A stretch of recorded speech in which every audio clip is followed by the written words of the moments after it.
नमस्कार, आप देख रहे हैं सी न्यूज भारत और मैं हूं आपके साथ ज्योति अरोड़ा। मुल्क के मशहूर आलिम और मदरसा नदवा लखनऊ के साबिक उस्ताद और अपने बयानों से अक्सर चर्चा में रहने वाले मौलाना सलमान नदवी ने एक वीडियो बयान जारी करके हिंदुस्तान के मुसलमानों को इकट्ठा होकर अपना अलग रहनुमा चुनने की बात कही थी और इशारों इशारों में असदुद्दीन ओवैसी की पार्टी को सपोर्ट करने की बात करी थी। सपा, बसपा और कांग्रेस को सपोर्ट करने वाले लोगों को नासमझ बताया था। इस पर मुल्क भर के उलेमा और आवाम भड़क गए। फिर सी न्यूज संवाददाता राशिद बिल्ला ने मौलाना लोगों से बात की, तो आप सुनिए उन लोगों ने उनके इस बयान पर क्या कहा। इस वक्त मैं मौजूद हूँ कुशीनगर के अंदर और मैं बात कर रहा हूँ यहाँ पे हज़रत मुफ्ती सईद अहमद साहब से, जो कुशीनगर में जमीयत के ज़िम्मेदार हैं।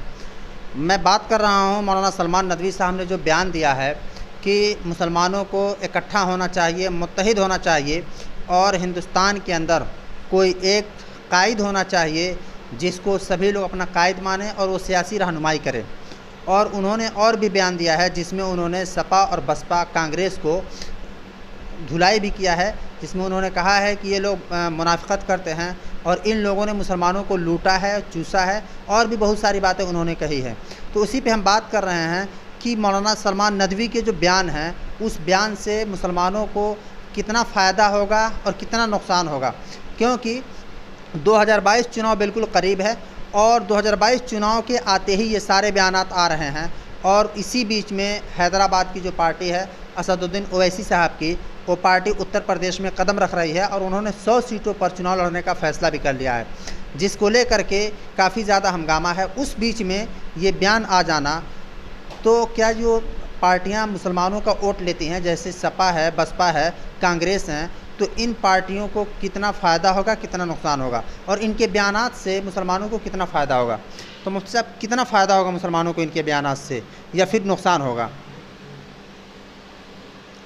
बिस्मिल्लाहिर्रहमानिर्रहीम हामिदुन व मुसल्लियन व मुसल्लिमा। अभी जनाब सैयद सलमान नदवी साहब ने जो बयान दिया है या इनके अलावा किसी और ने बयान दिया है, ये बयानात मुसलमानों के हक़ में मुफीद हैं या नहीं है, आप इसका जायज़ा ले लीजिए। हमारे उलमा ने, अकाबिरीन ने इस हिंदुस्तान को आज़ाद कराया और आज़ादी का नारा दिया, हिंदू मुस्लिम सिख ईसाई सब आपस में भाई भाई। और उस वक्त से लेकर के आज तक इन हजरात की सियासत यही रही है, नज़रिया ये रहा है कि एक हाथ से वोट दो, एक हाथ से लो। वोट मज़हब की बुनियाद पे नहीं दिया जाता है, वोट काबिलियत की बुनियाद पर दिया जाता है, जिसके अंदर मुल्क को चलाने की सलाहियत हो, सबको एक साथ लेके चलने की सलाहियत हो, सारे मज़ाहिब का एहतराम करने की सलाहियत हो, सारे लोगों को एक नज़र से देखने की सलाहियत हो।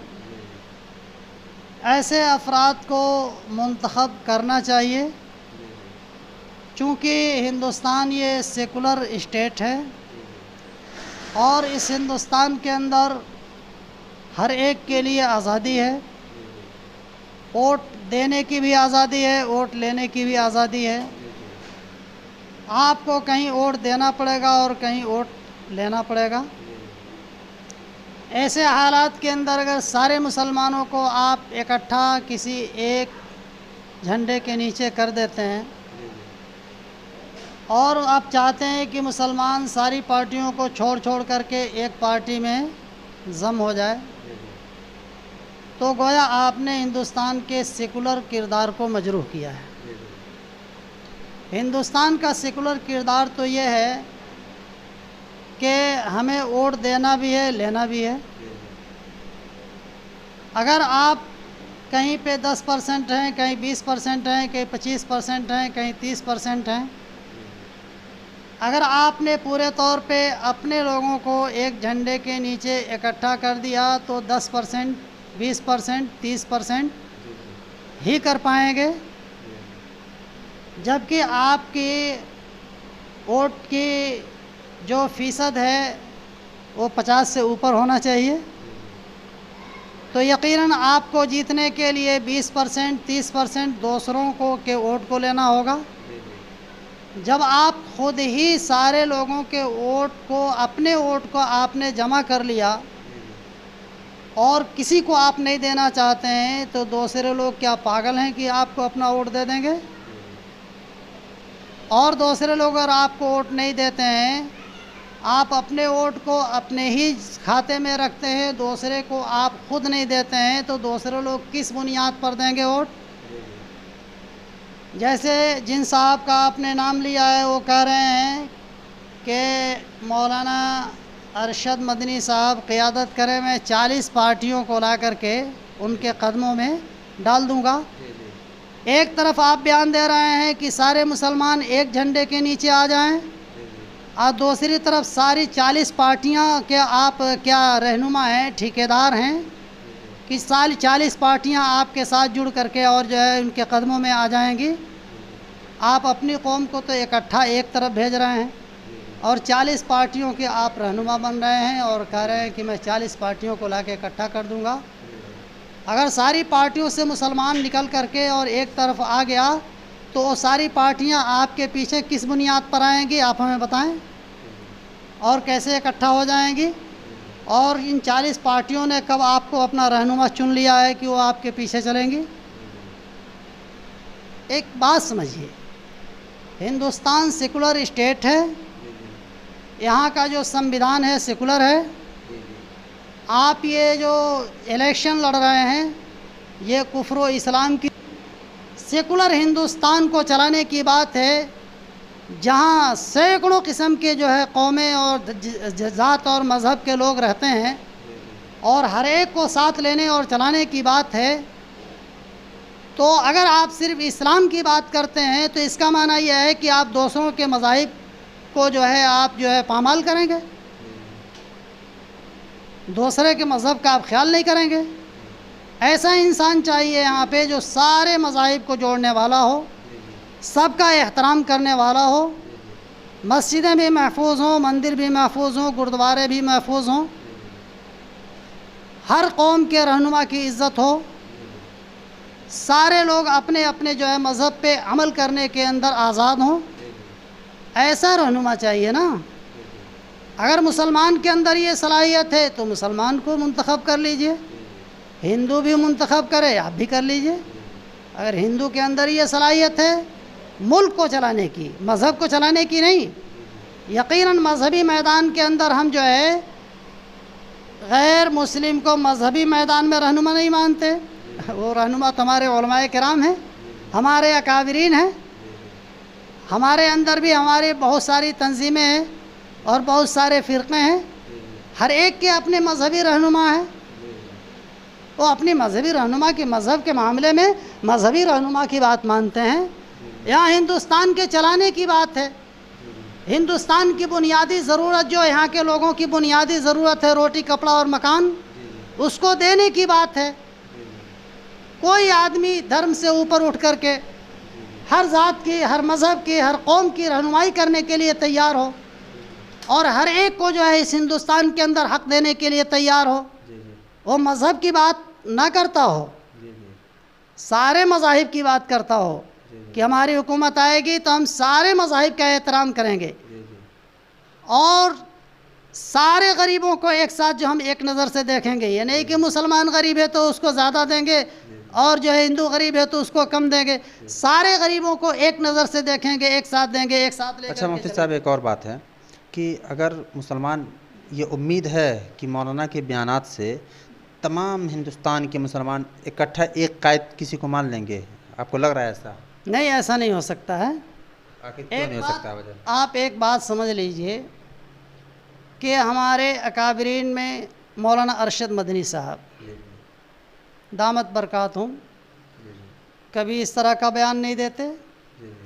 मौलाना अरशद मदनी साहब ये वो शख्सियत हैं कि इनका ख़ानदान आज़ादी की जंग में अपने आप को झोंक दिया था। पूरे मुल्क के अंदर जो इनकी खिदमत हैं वो शायद किसी और की हो। ऐसा इंसान सेकुलर बयान दे रहा है, सबको जोड़ने की बात कर रहा है, प्यार व मोहब्बत की बात कर रहा है। मुसलमान जहाँ भी है, जिस तबके में है, जिस पार्टी में भी है, उस पार्टी में उसको इज़्ज़त इसलिए मिल रही है कि अपने लोगों को उस पार्टी में शामिल करने का वो हकदार है और उसके लिए वो कोसा है। सारी पार्टियों से निकल कर के जिस दिन मुसलमान एक पार्टी के अंदर आ गया, खुदा न खास्ता अगर इसकी एंटी पार्टी की सरकार बन गई तो इस मुसलमान का क्या हाल होगा आप खुद भी समझ सकते हैं। कौन नहीं जानता है कि 20 और जो है 80 में 80 ज़्यादा है, 20 कम है। ये कौन नहीं जानता है कि 25 और 75 में 75 ज़्यादा है, 25 कम है। जब 1 2 3 गिनती के एतबार से यहाँ हुकूमतें बनती है तो आप ऐसा कोई फ़ैसला और ऐसा कोई फार्मूला लाएं कि सारे मुसलमान एक तरफ हो जाएं, तो क्या सारे गैर मुस्लिम एक तरफ नहीं हो सकते हैं? सारे पार्टियों से आप मुसलमान को एक पार्टी के अंदर इकट्ठा कर रहे हैं, तो क्या सारे पार्टी वाले बेवकूफ़ हैं जो आपका साथ देंगे? आपको वो भी छोड़ सकते हैं। 25 और 75 का फ़र्क होगा, आप खुद समझ सकते हैं फिर आइंदा क्या होगा। इस बुनियाद पे ओवैसी साहब अल्हम्दुलिल्लाह बहुत पढ़े लिखे हैं, होशियार हैं, बहुत इज़्ज़त हम करते हैं, उनका एहतराम करते हैं। उन्होंने तो कभी ऐसा बयान नहीं दिया कि सारे मुसलमान हमारी पार्टी के अंदर जो है आ जाएं और सारी पार्टियों को छोड़ दें। अच्छा, ओवैसी साहब जो चुनाव लड़ रहे हैं यूपी में, आप इसका सपोर्ट करते हैं क्या कि ओवैसी साहब 100 सीटों पर चुनाव लड़े जो उन्होंने ऐलान किया है? देखिए, ओवैसी साहब जो है 10 सीट पर, 20 सीट पर, 100 सीट पर जितने पे चुनाव लड़ें, सबको जोड़ने की बात करें, सबके साथ चुनाव लड़ें। बहुत सारी पार्टियां आई हैं, किसी की मुखालफत नहीं की गई है, हम क्यों मुखालफत करने जाएंगे? ओवैसी साहब जो है हिंदुस्तान, सेकुलर हिंदुस्तान के दस्तूर के मुताबिक आएंगे और यकीनन वो दस्तूरी बात करते हैं, वो अनलीगल बात नहीं करते हैं, दस्तूरी बात करते हैं। पढ़े लिखे हैं, होशियार हैं, बैरिस्टर हैं। आज तक किसी बयान के ऊपर उनके ऊपर कोई कमेंट पढ़ा लिखा नहीं अच्छा कर पाता है। साहब, मौलाना सलमान नदवी साहब के जो बयानात हैं उसको हम 2 तरीक़े से अगर देखते हैं, अगर उनका मतलब ये हो कि हम तमाम मुसलमान, इंडिया के जितने मुसलमान हैं सभी मिल करके और किसी एक को कायद माने जो हमारी सियासी रहनुमाई करे और हमें ये बताए कि हम फ़लाँ चुनाव में फ़लाँ पार्टी को सपोर्ट करेंगे, अगर उनका मकसद ये हो तो क्या ये मकसद सही नहीं है? क्योंकि हर आदमी चाहता है कि हमारे जो ऊपर के लोग हैं वो हमें बताएं कि हम किसको सपोर्ट करें। सपा, बसपा, कांग्रेस, बीजेपी सभी पार्टियां लाइन में हैं, हम किसको सपोर्ट करें या फिर आते हैं, लेकिन ऐसा कोई बयान नहीं आता है। तो फिर इस सूरत में अगर इनका मकसद यही हो तो फिर ये बयान तो लग रहा है कि सही है, क्योंकि सारी पार्टियां तब मौलाना अरशद मदनी साहब को अगर कायद मानते हैं हम तो उनके पास जाएंगी, या फिर कोई अगर दूसरा हो तो उनके पास जाएंगी कि हमारे आप भी हमारे कायद हैं क्योंकि आप हमारे सपोर्ट कराइए। इस तरीके से इनका बयान अगर देखा जाए तो क्या गलत है? देखिए, बयान गलत तो है, इसलिए गलत है कि मौलाना अरशद मदनी साहब को पूरे हिंदुस्तान का मुसलमान और हर फ़िरक़े का मुसलमान कायद मानता है? मानता है? नहीं मानता। हर फ़िरक़े का मुसलमान उनको कायद नहीं मानता। मुसलमानों में बहुत सारे फ़िरक़े हैं, ठीक है, हर फ़िरक़े का मुसलमान उनको कायद नहीं मानता, ठीक है ना। मुख्तलिफ़ जमातें हैं, मुख्तलिफ़ तंजीमें हैं, उन्होंने अपने अपने कायद तस्लीम किए हैं और वो अपने कायद को मानते हैं और इसी बुनियाद पे, मजहबी बुनियाद पे मानते हैं। अगर कोई इनको सियासी बुनियाद पर कायद बन करके और आकर के कहता है कि सारे लोग इकट्ठे हो जाएं, तो पहले उसके लिए ज़रूरी है कि जितने फ़िरक़े हैं उनकी लिस्ट बनाइए और उनके जितने कायदीन हैं उनकी लिस्ट बनाइए और सारे कायदीन की आप मीटिंग करके और एक को कायद बना लीजिए। सारे कायदीन की मुत्तफ़िक़ा मीटिंग के बाद से वो सारे कायदीन मिल करके एक को कायद बना लें तो हो सकता है ये काम, लेकिन ऐसा मुमकिन तो नहीं है। कि सलमान नदवी साहब ऐसा काम कर लें कि सारे जो है मुस्लिम जितनी फ़िरक़े हैं, उनकी जितनी तंजीमें हैं या मुस्लिम के जितनी जमातें हैं, सबका जो है एक बैनुल अक़वामी जो है मीटिंग कर लें और उसके बाद से सारे कायदीन को इकट्ठा कर लें और सबका इंतखाब करा के एक को कायद बना लें और सारा हिंदुस्तान उसके पीछे आ जाए। अगर ऐसा कर सकते हैं तो करें। अच्छा मुफ्ती साहब, लास्ट सवाल है ये कि जैसे जमीयत उलमा हिंद की बात है, मौलाना अरशद मदनी की बात है, या फिर उनके वालिद साहब जो थे मौलाना हुसैन अहमद मदनी, इन लोगों के ऊपर बहुत से लोग कीचड़ उछालते हैं, जैसे डॉक्टर अयूब हो गए या फिर और भी लोग, कि ये लोग कांग्रेस को मानने वाले हैं और पहले इनके वालिद साहब कांग्रेसी थे। तो एक पार्टी को तो ये सपोर्ट कहीं कर रहे हैं ना, कांग्रेस को, तो एक का सपोर्ट कर रहे हैं, दूसरे लोगों को निगलेक्ट कर रहे हैं, तो लोग तो एतराज़ करेंगे। आज तक तो मौलाना अरशद मदनी ने कोई बयान ऐसा नहीं दिया कि मैं कांग्रेसी हूँ, आप सब लोग कांग्रेसी बन जाओ। कोई ऐसा बयान दिया है? ऐसा कोई बयान नहीं दिया कि मैं कांग्रेसी हूँ, लिहाजा तमाम मुसलमानों से दरख्वास्त करता हूँ कि सारे लोग कांग्रेसी बन जाएं। ऐसा कोई बयान नहीं दिया है मौलाना अरशद मदनी ने। कांग्रेसी होना, सपाई होना, बसपाई होना, ये आदमी के अपने चॉइस और चाहत की बात है। तो मौलाना अगर कहीं कहे हैं तो यही कहे कि भाई मेरे बाप दादा कांग्रेस में रहे हैं, मैं कांग्रेस में हूँ, उन्होंने यही कहा है। लेकिन मैंने तो ये भी जो है उनके बयान में सुना है कि कांग्रेस जहाँ गलती कर दी है उसकी खिंचाई करते हैं, कहते हैं हम तुम्हारे साथ इस मामले में नहीं हैं, कांग्रेस की तंबीह करते हैं।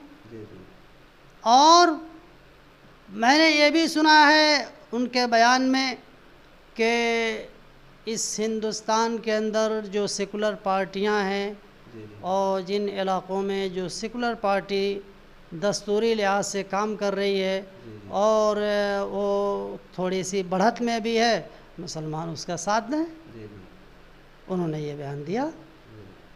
तो इसके अंदर कोई हर्ज नहीं है। हमें तो एतराज़ इस बात पर है कि कोई ऐसा कायद नहीं हो सकता है जो सारे लोग मजहबी जिनको क़यादत दिए हुए हैं वो सारे मज़ाहिब के कायदीन मिल कर के एक को सियासी कायद बना लें, ये मुमकिन नहीं है। लिहाजा इस हिंदुस्तान को मज़हब की बुनियाद पे ना चलाया जाए, ये कोई इस्लामी स्टेट नहीं बना रहे हैं। मुफ्ती साहब, हम मसले की अगर बात करें तो मौलाना सलमान नदवी का जो बयान है उसमें उन्होंने एक और लफ्ज़ बोला है कि हम अगर मुस्लिम पार्टियों को छोड़ करके अगर सपा बसपा कांग्रेस इन लोगों का अगर हम सपोर्ट करते हैं तो ये एक तरह से सियासी शिर्क है। इस पे आप क्या कहेंगे? ये उन्हीं के जुमले हो सकते हैं और मौलाना सलमान नदवी साहब जो है के जुमले हैं, इसका कोई हकीकत से कोई ताल्लुक नहीं। तो हमने बात किया हज़रत मुफ्ती साहब से। हम बता दें कि हज़रत मुफ्ती साहब कुशीनगर से जमीयत उलमा हिंद के सदर हैं, इसीलिए हमने इनसे बात किया और सियासत के बारे में भी हमने बहुत से बात की। तो आप लोग खुद सुने इनके बातों को कि मौलाना सलमान नदवी के बातों से कितना फ़ायदा होगा और कितना नुकसान होगा। अभी हम और भी उलमा कराम से इस पर बात कर रहे हैं और जान रहे हैं राय कि मौलाना के बयानात से किनको कितना फ़ायदा होगा और कितना नुकसान होगा, क्योंकि हिंदुस्तान का जो चुनाव होता है वो चुनाव सिर्फ़ वोट के लिए नहीं बल्कि इसकी बका और वजूद के लिए भी होता है। इसीलिए ये बयानात बहुत अहम हैं, इसीलिए हम तमाम लोगों से बयान ले रहे हैं और जान रहे हैं और उनके जो सोच है उसको भी जान रहे हैं कि मौलाना की जो सोच है मौलाना सलमान नदवी की, वो क्या सोच रहे हैं, क्या चाह रहे हैं। तो आपने सुना हज़रत मुफ्ती साहब ने भी अपनी बात पूरी बता दी और हमने मुफ्ती शबीर साहब से भी बात किया था, उन्होंने भी अपनी बात बताई कि यहाँ पे जो क़यादत होती है वो हम सियासत में क़यादत नहीं चुनते हैं, हमको मुख्यमंत्री चुनना है, न कि अपना कायद चुनना है, दीनी कायद चुनना है, बल्कि हम प्रदेश के लिए मुख्यमंत्री चुनते हैं जो हमारा विकास करे, जो हमारे देश हमारे रोज़गार के लिए बात करे। इसीलिए हम क़यादत की बात नहीं करेंगे। यहाँ पे हमारी कायद पहले से मौजूद हैं और जो हमारे कायद पहले से हैं वही हमारे अब भी कायद हैं और इन्हीं को हम क़यादत देते हैं। तो हम और भी लोगों से बात करेंगे, हमें दीजिए इजाज़त। मैं इस वक्त मौजूद हूँ कुशीनगर के अंदर और यहाँ पे हमारे साथ हज़रत मुफ्ती शबीर अहमद साहब हैं। हम आपको बता दें कि अभी एक हिंदुस्तान के मशहूर आलिम दीन हज़रत मौलाना सलमान हुसैन नदवी साहब एक बयान दे दिए हैं कि तमाम मुसलमानों को इकट्ठा होना चाहिए और कोई अपना एक कायद चुनना चाहिए। और आपको बता दें कि 2022 चुनाव बिल्कुल करीब है और इसके लिए तमाम पार्टियां तरह तरह के हथकंडे अपना रही हैं, तरह तरह की रणनीति बना रही हैं। उस वक्त में ये बयान मुसलमानों के लिए कितना मुफीद होगा और कितना नुकसानदेह होगा, इस बारे में हम उलमाए कराम से राय जान रहे हैं। तो आज हमारे साथ मुफ्ती शब्बीर साहब हैं, थोड़ा हम इनसे बात करेंगे कि ये जो बयान है हजरत, ये मुसलमानों के लिए कितना मुफीद है। पहली बात तो यह है कि हिंदुस्तान के अंदर जो हमारी तंजीमों के सरबराह हैं, जैसे जमीयत उलमाए हिंद है, मुस्लिम पर्सनल लॉ बोर्ड है, और इसके अलावा मुल्क की बड़ी बड़ी तंजीमें जो हर मसलक के लोग अपने अपने एतबार से बनाए हुए तंजीमों के सरबराह हैं, वो यकीनन हम सब के कायद हैं। मुस्लिम पर्सनल लॉ बोर्ड में हज़रत भी और इज़्ज़त माब वैसी साहब भी, दोनों लोग जो है मेंबर रहे हैं मुस्लिम पर्सनल लॉ बोर्ड में, और इन लोगों की क़यादत मुल्क में रही है। ये इस्लामी के एतबार से है, हमारे मज़हब के एतबार से ये तमाम तंजीमों के सरबराह हम लोगों के कायद हैं। यहाँ मामला हुकूमत चलाने का है और किस तरह जो है सड़कें सही हों, लोगों को पानी मिले, लोगों को रोज़गार मिले, लोगों की ज़िंदगी सलामत रहे, प्रशासन शासन अपने काम को बेहतर अंजाम से ढंग दे, इसके लिए जो है एक अच्छे वज़ीर आला की ज़रूरत होती है, उनके वज़रा की ज़रूरत होती है, और उनकी पूरी बॉडी जो पूरे सूबे में होती है इसकी ज़रूरत पड़ती है। तो इसके लिए सबसे पहले इसकी ज़रूरत है कि जिस शख्स के अंदर इंसानियत नवाजी का मादा ज़्यादा हो, उसको विधायक चुना जाए, उनको एमपी चुना जाए, जो भ्रष्ट से और लोगों की निगाह में करप्शन से जो है पाक हों। नंबर एक पर वो किसी भी धर्म से जुड़े हुए हों, इससे हमको मतलब नहीं होना चाहिए। किसी भी पार्टी से जुड़े हुए हों, इससे हमें मतलब नहीं होना चाहिए। पहले नंबर पर हमारे संविधान में भी यही है कि हम एक अच्छे इंसान को चुनकर विधानसभा में भेजें और एक अच्छे इंसान को चुनकर अपने संसद में भेजें। वहाँ कोई नमाज का मसला या पूजा पाठ का मसला नहीं है। वहाँ पर तो मामला ये है कि किस तरह प्रदेश के निज़ाम को अच्छी तरह से चलाया जाए और कैसे लोगों को सुखी रखा जाए, कैसे लोगों को रोज़गार से जोड़ा जाए, कैसे उनके बच्चों को भूख और प्यास से बचाकर उनको बेहतर तरीके से ज़िंदगी दिया जाए, उनको अच्छी तालीम और उनको अच्छा शिक्षा और उनके लिए बेहतर जो है जगह मुहैया किया जाए। इसके लिए हमको चुनाव करना रहता है। तो इसके लिए किसी क़यादत से अगर काम चलता हो तो सबसे पहले उलमा को आना चाहिए। लेकिन इसमें तो हमको ज़रूरत जो है इंजीनियर की है, डॉक्टर की है, बैरिस्टर की है, अच्छे नेता की है। इसमें किसी क़यादत की ज़रूरत है नहीं, इसमें अच्छे नेता की ज़रूरत है। तो हम चाहेंगे कि हमारे तमाम उलमाए कराम एक ऐसे नेता का इंतखाब करें, चाहे वो किसी भी धर्म से जुड़ा हुआ हो, जो अच्छी तरह से जो है सरकार को चलाने का क्षमता रखता हो, उसको जो है चुन के आगे बढ़ाया जाए। हमने देखा कि सब पार्टियों में अच्छे लोग हैं, लेकिन कुछ पार्टियां हैं जो अपने आप को धर्म से जोड़ कर रखती हैं, तो कुछ लोग उनसे दूर कट जाते हैं। कुछ पार्टियां वो हैं जो अपने को सेकुलर कह रही हैं, और सेकुलर होने के लिहाज से यूपी में भी बड़ी बड़ी पार्टियां हैं और सूबे में भी बड़ी बड़ी पार्टियां हैं। और इन तमाम हम जैसे उलमा के बयान और दानिश्वरों के बयान, साधु संतों के बयान को लोग जो है बिल्कुल किनारे कर देते हैं और एक सेकुलर सरकारों को बना देते हैं, और जो है ऐसी सरकारों को बना देते हैं जो हम लोगों के सामने जो है हमारी सरकार खुद है, ये चल रही है। अच्छा, तो मौलाना का जो बयान है, इससे मुसलमानों को क्या फ़ायदा होने वाला है? क्या मौलाना लोग अपने बयान देते रहते हैं, पब्लिक किसी भी मौलाना के बयान पर इस वक्त तवज्जो नहीं करती है। आप मौलाना ने जो डायरेक्ट इशारा कर दिया है कि हमें चाहिए कि ओवैसी साहब को अपना कायद मान लें, उनका ये बयान सही है क्या? दीनी एतबार से हमारे बेहतरीन कायद वैसी साहब हैं जी जी और हिंदुस्तानी मुसलमानों की बेहतरीन तर्जमान वैसी साहब हैं, जी जी लेकिन हमारा वोट परसेंट यूपी में इतना नहीं है जी जी और इतनी हमारी ताकत नहीं है जी जी कि हमारे दूसरे भाई हमको साथ देकर हमको जो है वज़ीर आला बना दें, हमको प्राइम मिनिस्टर बना दें। जी हमारे पास जितना बिस्तर है जी उतने ही पे बैठने का हमको हक है। जी जी दूसरे का बिस्तर छकाने का और दूसरे की ज़मीन जो है अपने कब्ज़े में लेने का कोई हक नहीं है। जी जी इसलिए हमारी जो ज़मीन बनती है, हाँ, वो उतना हमको मिलता रहे, उतना ही हमको चाहिए। जी जी हाँ, जी। अच्छा, मौलाना का एक और बयान में एक लफ्ज़ उन्होंने बोला है कि ये सपा और बसपा जो हैं ये आज तक मुसलमानों को ठगते आई हैं, इसीलिए मुसलमानों को चाहिए कि कोई अपना अलग कायद मान ले। तो इस बयान पे आप क्या कहेंगे? अरे सपा ने देखिए जो है कब्रिस्तान की चारदीवारी कराई है, जी जी हाँ, शमशान घाट पर जो है उनके लिए घाट का काम किया है, जी जी हाँ, रोडों में काम किया है, बहुजन ने भी काम किया है। जी जी सारी पार्टियां कोई ऐसा जो है काम नहीं करती हैं जो देश विरोधी जी हो, जी सब देश के हित में करते हैं। बस जो ज़्यादा बेहतर करता है उसको आप वोट करिए, जी जी। जो लोगों को तकलीफ़ पहुंचाता है उसको छोड़ दिए, चाहे कोई भी पार्टी हो। अच्छा मौलाना, आप साफ साफ बात कर रहे हैं। एक और लास्ट सवाल है कि बीजेपी क्या मुसलमानों के हक में काम करती है इसके खिलाफ? क्योंकि बीजेपी की जितनी नीतियां हैं यानी जितनी योजनाएं हैं, जैसे मेन मान लीजिए इस वक्त जो पीएम किसान योजना चल रहा है, किसानों के खाते में जो पैसा आ रहा है उसमें किसी को वंचित नहीं रखा गया है। मुसलमानों के खाते में भी आ रहा है, गैर मुस्लिमों के खाते में भी आ रहा है। शौचालय का मैटर है, पूरे भारत में घर घर शौचालय मिला है, उसमें नहीं छोड़ा गया किसी को।